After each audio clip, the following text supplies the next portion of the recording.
का एक राजा था। उसने अपनी पुत्री देवकी का विवाह वासुदेव नाम के युवक से तय किया। देवकी दुष्ट निर्दयी था, देवकी से अत्यंत प्रेम करता था। इसीलिए विवाह संपन्न होने के बाद कंस स्वयं उसको छोड़ने ससुराल गया। जब वह रथ में जा रहे थे तब बीच रास्ते में उनको आकाशवाणी सुनाई दी। हे दुष्ट कंस, तूने इस धरती पर बहुत पाप किए हैं, इसलिए इस धरती पर से तेरे पाप नष्ट करने के लिए देवकी का 8वां पुत्र जन्म लेगा और वही तेरा विनाश करेगा। यह सुनकर कंस अत्यंत भयभीत होकर कुपित हो गया। वह बीच रास्ते में से ही रथ को मथुरा ले गया। देवकी और वासुदेव जी को रथ में डालकर बंदी बना दिया। समय बीतता गया। कुछ समय बाद देवकी की पहली संतान हुई। जैसे ही कंस को इसकी सूचना मिली, कंस ने देवकी की संतान को मार दिया। यह उसके अत्याचार की शुरुआत थी। इस प्रकार कंस ने देवकी के 7 पुत्रों को उनकी जन्म के तत्काल बाद ही हत्या कर दी।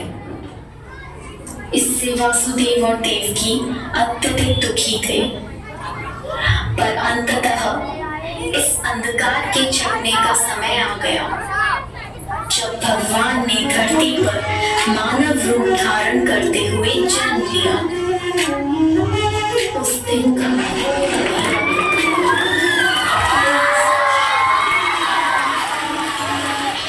ऐसे भगवान ने धरती पर देवकी की 8वीं संतान बनकर बालक रूप में जन्म लिया। जन्म लेते ही वहाँ एक दिव्य प्रकाश प्रकट हुआ और उस प्रकाश में से श्री विष्णु भगवान ने अपने पूर्ण अवतार में दर्शन दिए और वासुदेव से कहा, हे वासुदेव, मैंने इस धरती पर कंस जैसे दुष्ट और अत्याचारी मानव का विनाश करने के लिए कृष्ण अवतार में जन्म लिया है। मैं आपसे विनती करता हूँ कि आपके दोस्त नंद के घर ले चलें, जहाँ उनकी पत्नी यशोदा ने बालिका को जन्म लिया है। उस बालिका को यहाँ ले आकर मुझे यशोदा के बगल में सुला दे। ऐसा बोलकर भगवान अंतर्ध्यान हो गए। भगवान ने एक शिशु का रूप धारण किया और एक चमत्कार हुआ। वासुदेव और देवकी पीढ़ी मुक्त हो गए। कारागार के द्वार अपने आप खुल गए। जेल प्रहरी गहरी निंद्रा में सो गए और ऐसे समय वासुदेव उस बालक को लेकर नंद के घर चल पड़े। तेज वर्षा के कारण यमुना नदी का बहाव बहुत तेज था, पर यमुना नदी ने वासुदेव और उनके पुत्र के लिए रास्ता बना दिया।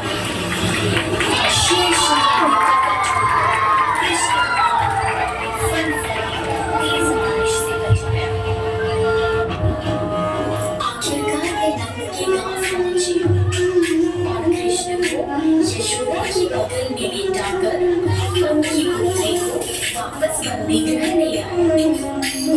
वहां पहुंचते ही बंदीगृह के दरवाजे स्वयं बंद हो गए।